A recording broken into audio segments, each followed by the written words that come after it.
মোৰ ভাতিজা আজি এসপ্তাহ হ'ল হেৰাই গৈছে। যদি কোনোবা হতাহত ব্যক্তি দেখা পায়। ৰাজ্যত পুনৰ সংঘটিত হৈছে নিৰুদ্দেশৰ ঘটনা আৰু নিৰুদ্দেশৰ ঘটনাই চেনিবাৰী অঞ্চলত চাঞ্চল্যৰ সৃষ্টি কৰিছে আৰু চেনিবাৰী অঞ্চলত মই পোনপটীয়াকৈ কৈ আছোঁ আৰু চেনিবাৰী অঞ্চলৰ যি এজন ল'ৰাই ইতিমধ্যে নিৰুদ্দেশ হৈছে মাদ্ৰাছাৰ পৰা তেখেতক ইতিমধ্যেও বহুতো বিচাৰ খোজাৰ কৰাৰ পিছতো আৰু যিহেতু থানাত এজাহাৰ দাখিল কৰিছে তথাপিও তেখেতসকলে এই ল'ৰাজনক বিচাৰি পোৱাত কোনো ধৰণৰ সাফল্য হোৱা নাই। গতিকে ইয়াত যিহেতু তেখেতসকলৰ ঘৰৰ পৰিয়ালৰ মানুহ আছে আমি তেখেতসকলৰ ঘৰৰ পৰিয়ালৰ মানুহৰ পৰা কিছুমান সেই সম্বন্ধে কথা পাতিবলৈ যত্ন কৰিম। সঁচাই বিৰাট দুখ লগা কথা। মোৰ ভাতিজা আজি এসপ্তাহ হ'ল হেৰাই গৈছে। যদি কোনোবা হতাহত ব্যক্তি দেখা পায় স্ক্ৰীণত দিয়া নম্বৰৰ এই নিউজৰ জৰিয়তে দয়া কৰি জনাইছেন। এইখিনিয়ে আপোনাৰ ৰাইজৰ ওচৰত আশা ৰাখিলোঁ। পাৰিলে অলপ শ্বেয়াৰ কৰিব যাতে ল'ৰাটো ঘূৰি আহে।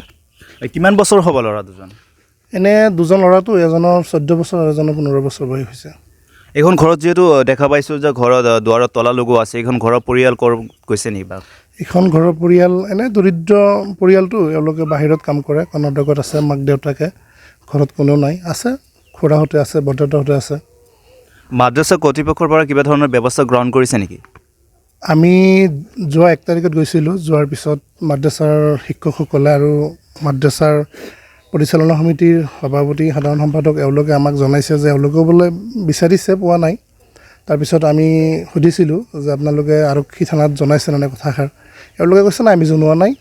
তাৰপিছত আমি গাৰ্জেনৰ ফালৰ পৰা জনোৱা হৈছে। যিহেতু আপোনালোকে বহুতো বিচাৰ খোজাৰ কৰিলে তথাপিও কোনো ধৰণৰ সন্ধান পোৱা নাই নেকি? নাই, এতিয়ালৈ কোনো ধৰণৰ সন্ধান পোৱা নাই। আমি ছ'চিয়েল মিডিয়াতো ফটো ভাইৰেল কৰিছোঁ আৰু এনেও বহুত ফোনযোগেও আলোচনা কৰি আছোঁ, খবৰ লৈ আছোঁ।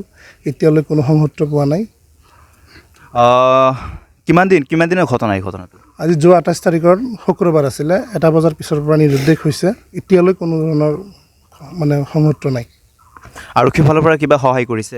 আৰক্ষীয়ে প্ৰাথমিক পৰ্যায়ত তদন্ত কৰি আছে। যোৱাকালি মাতিছিলে, আজি যোৱা হ'ব থানালৈ। এওঁলোকে কৈছে যে আমি তদন্ত চলাইছোঁ আৰু এই বিষয়ে আমি চাই আছোঁ কি হয়, জনাব আমাক।